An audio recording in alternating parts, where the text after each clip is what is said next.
leveraging your full potential, in not saying and wishing and hoping, I wish I was given more to do more, but doing your best with what you have. Those are the people who master full potential. Sometimes our dreams don't come true, but to understand with the right attitude, hey, whatever's meant to be, I'm going to reach my full potential. Once you stop fighting for what you want, what you don't want will automatically take over.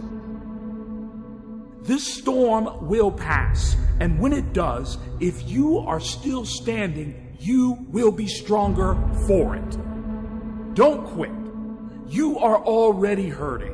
Why stop now? You have already come this far. Why give in when it gets hard? Why? Don't say, why me? Say, try me. Fear kills dreams. Fear kills hope. Fear put people in the hospital. Fear can aid you, can hold you back from doing something that you know within yourself that you're capable of doing, but it will paralyze you. The war has begun, and it's between you and you.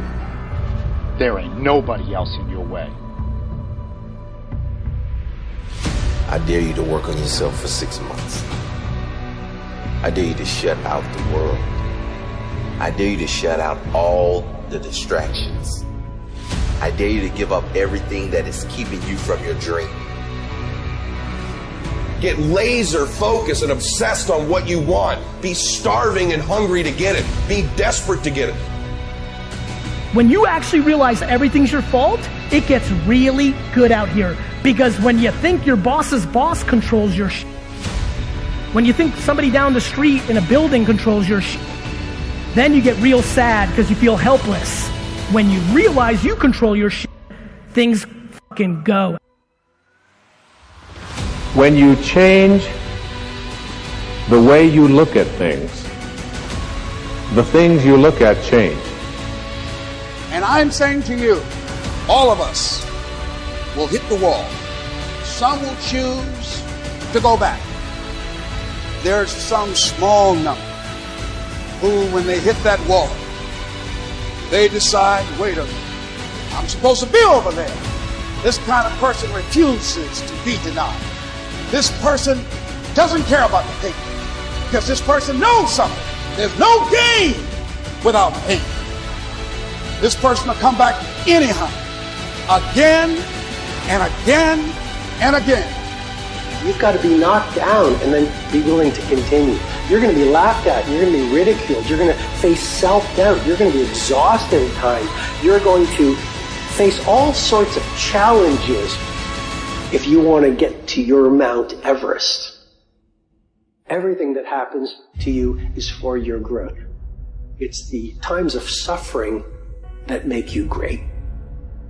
But once you realize that now, in a modern context, you can take control of the evolution of your own mind, you can leverage the fact that what humans are, what makes us great, isn't what got us here. It's our ability to adapt. It's our ability to look around at the environment that we live in now and saying, how can I shape myself to make sense in this world? I must see my mind's eye. See myself confronting my fears, handling my fears. I'm more than able. You're strong enough, and your life is worth whatever you have to go through. If you can find what is your passion, if you find what you love, you never get tired. Or if you do get tired, you're fueled by the energy of your work. And you know what you're supposed to do by how it feels. And so you know if you're doing the right thing, if it feels like it's right to you. And when you hit the thing that feels right, you know it's right because it gives you your juice. And you know it's right because you would do it for nothing. You would do it for nothing and find a way to be able just to do it in order to be able to continue. That's how you know you're doing what you're supposed to be doing. Les Brown's a motivational speaker. He made an analogy about this. He says, imagine you're on your deathbed, and standing around your deathbed are the ghosts representing your unfulfilled potential. The ghost of the ideas you never acted on, the ghost of the talents you didn't use. And they're standing around your bed, angry, disappointed, and upset. They say, we came to you because you could have brought us to life, they say. And now we have to go to the grave together. So I ask you today, how many ghosts are going to be around your bed when your time comes? You've invested a lot in your education, and people have invested in you. And let me tell you, the world needs your talents, man, does it ever. I just got back from Africa like 2 days ago, so if I'm rambling on, it's because I'm jet lagged. I just got back from South Africa. It's a beautiful country, but there are places there with terrible poverty that need help. And Africa is just the tip of the iceberg. The Middle East needs your help. Japan needs your help. Alabama needs your help. Tennessee needs your help. Louisiana needs your help. Philadelphia needs your help. The world needs a lot, and we need it from you. We really do. We need it from you young people. I mean, I'm not speaking for the rest of us up here, but I know I'm getting a little grayer. We need it from you, the young people. So you got to get out there. You got to give it everything you got, whether it's your time, your talent, your prayers, or your treasures. The ritual of daily learning. And I call this the 60-minute student. The 60-minute student. No matter how busy you are, no matter what's on your plate, you absolutely must, if you want to be legendary in your marketplace, you absolutely have to do this. Schedule 60 minutes a day for your learning. It could be listening to audiobooks. It could be the next day listening to a podcast. It might be reading quietly. It might be writing in a journal, because writing in a journal about what you're learning, what you learned from your day, what you're learning from your life, that is learning. But 60 minutes a day, I absolutely challenge you with great love and respect. Wire it into your day, because that ritual will allow you to know more about your field than anyone who's ever done your field in the history of the world. I mean, education is inoculation against disruption. And as you know more, you can achieve more. And we do live in a world where there is such a fascination with entertainment, and everyone loves pretty pictures. And it's really easy to spend the best hour of your best days looking at what your friends are eating. And I'm suggesting to you, you think like a student. Because you're watching this mastery session because something deep within you wants you to be the master of your game. And here's the thing about every master. Every master thinks like a beginner. They're always learning. I mean, when I look at the masters, they're like, how did that person do that? I'm trying to deconstruct how that icon of the field does it. I'm always reading. I'm always going to conferences. I'm always having conversations with people I can learn from. So remember, the fourth ritual to predict your success is the ritual of daily learning. And don't just do this once a month, daily. Because as I said at the beginning, consistency is the mother of mastery. Everything you try to do is already done. So when I figured that out, what I'm putting out is what's coming back.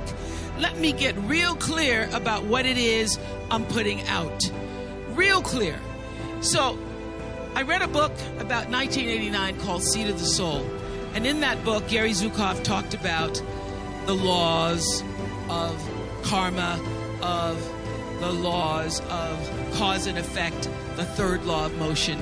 And in that book, he talked about how your intention is always one with the law. Meaning, before you even think about a thing, you have an intention for the thing. And that the intention is going to determine the outcome. That's why the same people can go to the same church service and somebody walk down the aisle just to be seen to put some money in the church, and somebody else who just goes and just has a little bit to offer. The intention with which you give, the intention with which you serve determines the outcome. So when I figured that out, I went, whoa, I changed everything I did on my show. I called in the producers and I said, from this day forward, I will no longer be speaking to the KKK. I will no longer be speaking to people who are fighting each other in a way that it is damaging to the character of myself and other people who watch. From this day forward, I am only going to do intentional television. During a research experiment, a shark was placed into a large tank of water, and then some small fish were released into that tank. As you would expect, the shark quickly swam around the tank, watched the fish, and then ended up eating all of them. Then, a strong piece of fiberglass was inserted into the tank. This would create a division between where the shark started and where the smaller fish started. Again, the shark quickly attacked, but this time the shark went in straight into the fiberglass divider and bounced off. It tried this several times, again and again and again, until it became tired and weakened.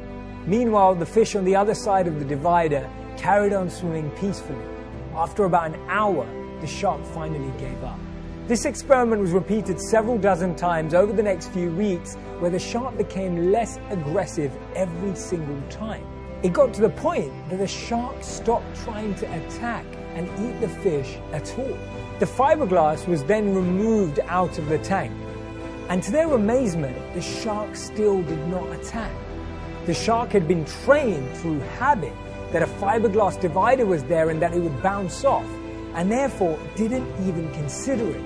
At the same time, the small fish freely swam wherever they wanted. The moral of the story: many of us are experiencing setbacks and failures in everyday life. Eventually, we get emotionally drained, tired, unmotivated, and we stop trying. Like the shark in the story, we believe that because we've been unsuccessful in the past, that barrier still exists even for new ventures. In other words, we continue to see a barrier in our heads that separates us from our dreams, even though there is no real barrier between where we are and where we want to go. And remember this: the teacher has failed more times than the student has even tried.